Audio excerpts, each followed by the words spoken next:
Greetings, ladies and gentlefish, and welcome back to another pair of subscriber replays, once again courtesy of Polestar, Lil Nas, whatever the hell he's calling himself these days. So, both of these games are going to be in American tank destroyers, and I'm pretty sure they're both in machines that I've not featured in the past. I might have featured the second tank a long time ago. I can't remember for sure, but I don't think I have. But I could be wrong. I've definitely not featured this little blighter. So this is the T-78, Premium American Tier 6 turreted tank destroyer, which looks, as far as I can work out, to be what happens when a Chaffee and a Hellcat are left alone for a little bit too long at the back of a cinema. It's basically, what, a Hellcat's turret on a Chaffee's hull? Something like that? Anyway, those of you who are fans of American tank destroyers might be thinking this has been a long time coming, because bizarrely for a tech tree that had two different tank destroyer branches in the game for donkey's years, didn't have a premium TD for ages. And even now, if we're going to be honest, you've got the TS5, which is basically a T28 in a different hat. The reward, well, the campaign reward tank thing, the T28 HTC, which isn't actually a proper premium tank destroyer, won't make you the same credits. And this little thing, which is not for regular sale in the gift shop. I don't think there's another one. Oh, no, I guess we all have the Super Hell Kitty these days as well, at Tier 7, to be fair. But it just seems a bit weird that it took Wargaming this long to put some premium tank destroyers in the game. I mean, they like premium tanks, they like making money out of slightly modified statistics and reskins of existing machines, minimal effort on their part. Maybe that's just the cynical part of me coming out, but it just seems odd that it's taken them this long. I mean, people play plenty of American TDs. I'm sure there'd be demand for it. Anyway, what do I know? I'm not a business expert. Anyway, let's see how Lil Nas is gonna do. So, already you can see from the mobility, by the way, that this thing, I mean, it's not slow. The gun is a 90mm gun. If you think about it as being the same gun that you get on the Hellcat and on the Jackson, then you won't go too far wrong. Ooh, hit there from the Dickomax, thankfully the tracks absorb it. So yeah, it's a gun like that. I mean, frankly, the tank feels... what's the word I'm looking for? This machine feels a little mediocre in the sense that there appears to be very little to distinguish this thing from the M18 Hellcat. I haven't looked in detail, but sorry? Yeah, like Loki just described it as a mediocre Frankenstein, and I think that's probably about right. It's a little bit smaller than the Hellcat, but the armour still seems to be basically non-existent. Still got a 90mm gun, still got a turret, still reasonably mobile, though not quite as fast as the Hellcat in a straight line. But not far off. I don't know. Anyway, I remember this thing being putting on for sale when I was logging into the game at one point.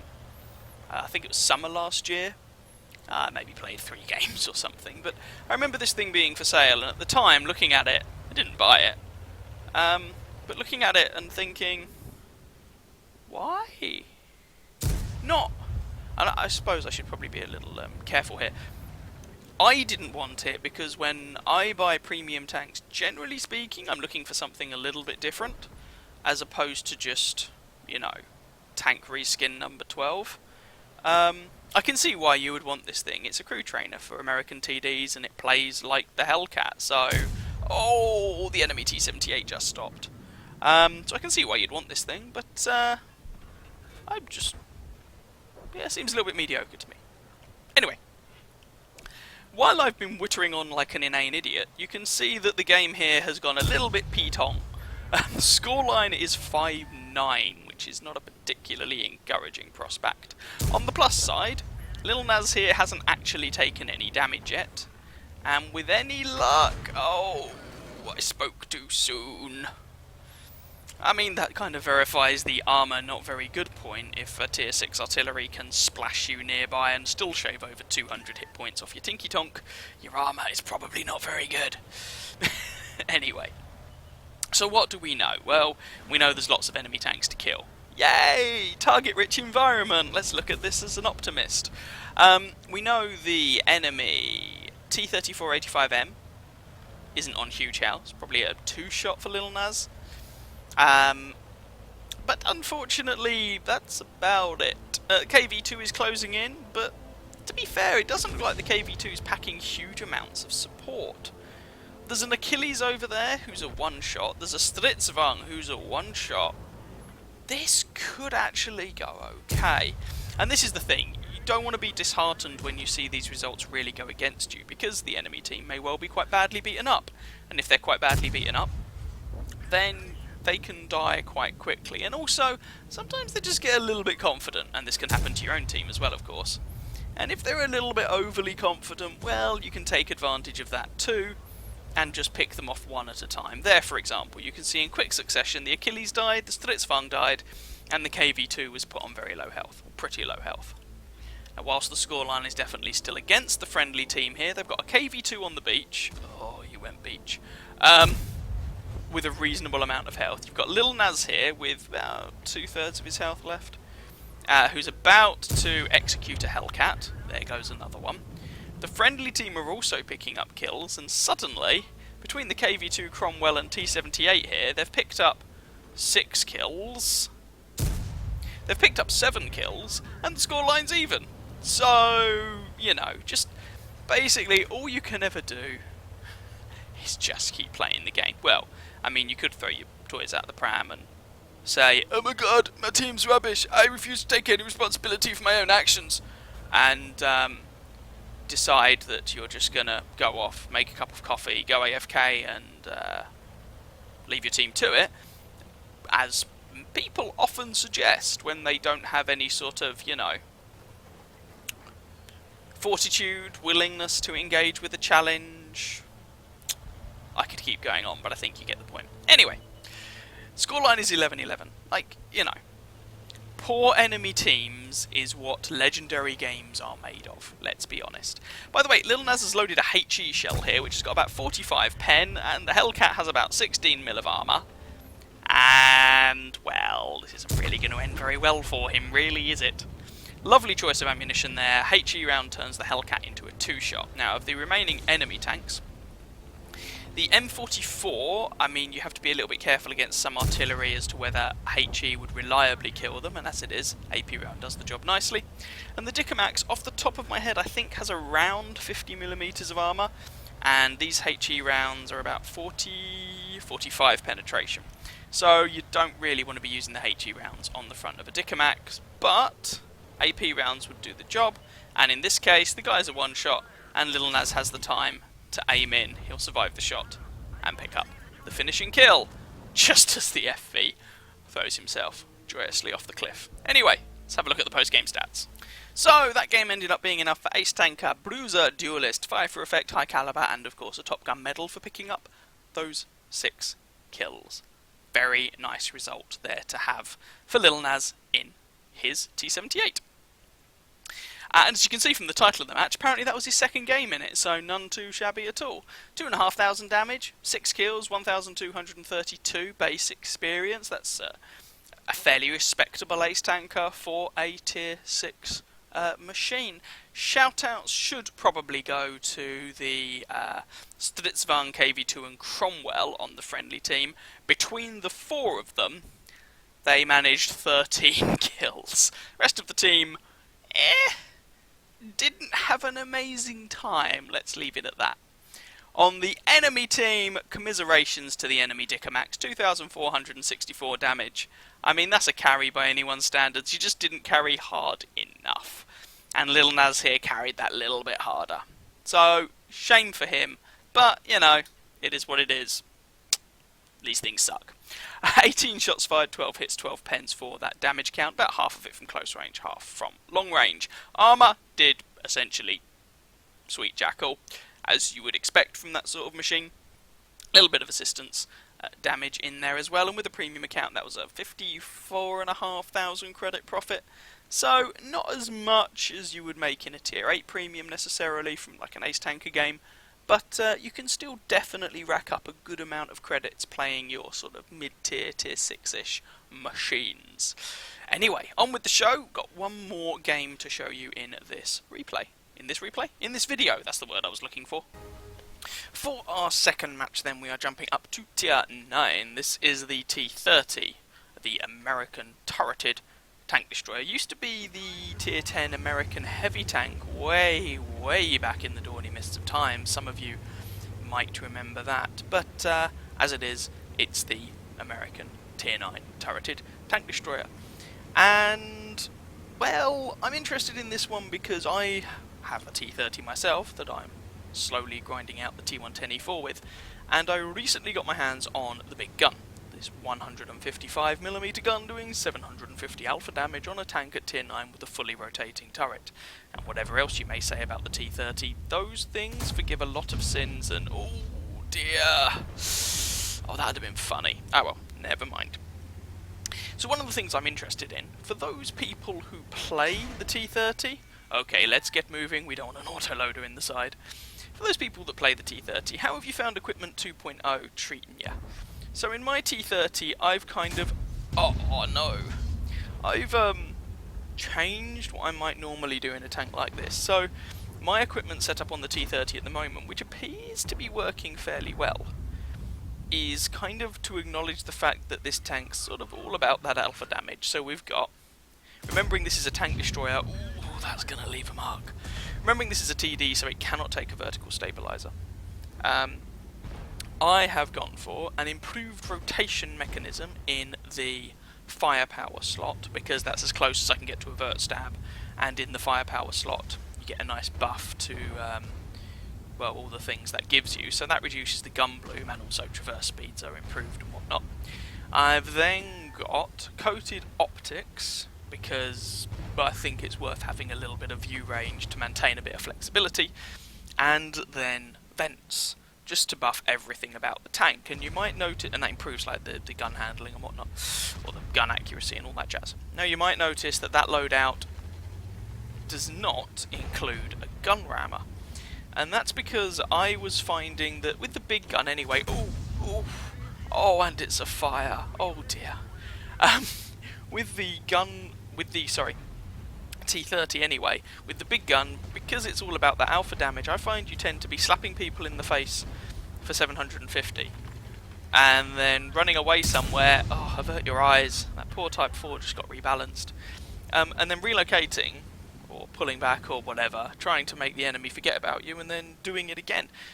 And under those circumstances, I found you are rarely firing as soon as you are reloaded, and so the gun rammer is just not really pulling its weight.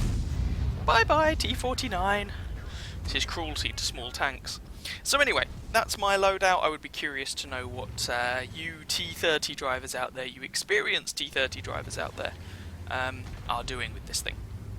Anyway, on to the actual game in question. While I've been whittering on, Lil Nas has racked up 2.8k damage and 2 kills already. We're here, by the way, on... Is this Siegfried Line? Yeah, Siegfried Line. It's a standard game. It's a tier 10 match, although, you know, you have a dirty great big gun here that every tank in the game needs to respect, regardless of what tier they are. Just to make people aware. The gun on this thing packs 750 alpha and gets 276 penetration. That pen goes up to 320 with its APCR rounds, and the HE rounds 950 alpha. Ouch. Oh well, we hit him harder. 950 alpha and 90 penetration, yeah. So, it's a big, large caliber gun, you get decent HE rounds. So, kind of second bit of damage, I guess, because there was that shot from the ML2 earlier on. Object 430 puts one into Lil Nas here. Lil Nas manages to put another one into the 430, however, first damage roll 741 was fractionally below average, but there or thereabouts. Second one must have been close to a min roll, 583, that's abysmal. Hello 430, how are you today? You're not very good. But in the end it doesn't really make any difference, because that second shot was never going to finish the guy off. It was always going to require a third shot, and, well, the guy's dead. So there's that. This game's turning into a little bit of a landslide, by the way. The scoreline is 5-0. 0. So, what have we got round here? Object 705A, who has just fired. That makes him ripe and vulnerable for a jolly good slapping. Bit like that, really. 670 is another low damage roll. Then again, can't really complain too much. Lil Nas did, of course, get that fire on the Type 4 early on. So, swings and roundabouts, these things tend to balance out, and the scoreline is 7-0. Yeah. Revenge on the Emil. Revenge on the Emil. Oof. 834. And took his track off, so there's 12 assistance damage. Artillery fancies his luck, and so does the Object 263, but the Object 263 bounces. And this is potentially a very unlucky Stridsvang. How are you today? We don't know, but probably not doing very well. Then again, this gun can really screw you over, so that could easily have missed. Or hit a funky piece of armour and bounced, or taken a track off. But another big hit in the side there, this time from the Object 263. That's a high damage roll. Like, that gun hits for 550, and he did 638. Ouch. Anyway, Lil Nas here is now basically a one-shot for anybody, including anyone firing HE, if we're going to be honest. But there's only 3 of the enemy left. The friendly team have only lost a T10. This is rather messy. One more shot would be really nice and kind of realistic. There goes the Conqueror. Can Lil Nas pick up a shot on this tier 9 waffle thrower? That would be really nice. This is where I'd be tempted to just stay still. Oh, he's the other side of a building. No, no, no, no, no. Come on, come on, come on, come on, come on, come on, come on, come on, come on, come on, come on. Yes, another 698 damage into him. He's dead. That is the match. Nice, quick, dirty, and kind of funny. So, let's have a look at the post-game stats. So, as you can see there, pretty sure that was Lil Nas's best tier 9 game, or at least highest damage, with, as it turns out, 7.8k damage. Remembering, of course, there was that blind shot on the poor little Stridsvang, and in the end it did 749 damage to him, pretty much bang on the mark for average damage roll there. That was enough for Ace Tanker, Hand of God, Bruiser, Fire for Effect, and a high caliber medal. I mean, almost 8,000 damage, you would expect a high caliber medal. Top of the friendly team with 7,788 damage done, 3 kills or 1,506 base experience. Shout out also to the friendly Object 430U. Yes, I know he's in a 430U, but he did still do 6.6k damage, so he was definitely pulling his weight there. No one else on the friendly team really achieved a great deal of much. Poor T10 actually died for his efforts, and how did this waffle thrower do? Literally nothing. Probably spent the game trying to drive such that he would get into the fight and never quite made it. That was quite a quick game. No one on the enemy team really did anything. That was just a bit of a smash and grab game, if we're honest. 13 shots fired, 11 hits, 11 pens, so everything apart from that couple of shots early on the T49 did their thing. The gun won't always act like that. Sometimes it will just bounce on whatever you point it at, but, you know. Of that damage, most of it was from pretty close range, and that's where I've found the T30 tends to do well. Just drive up to someone, punch them in the face, and pull back. It's like playing a heavy tank with a huge gun. It's kind of fun. 5 hits received, 3 penetrated, 2 did not. 1 splash damage from Arty, 550 damage blocked by armor, 3 enemy vehicles spotted, 7 destroyed, 7 damaged, I can't do English, 3 destroyed, and even a little bit of assistance damage into the bargain there. With a premium account, that was an 87,000 credit profit in 6.5 minutes at tier 9, bearing in mind that included some sort of mission payout thing. And there we go.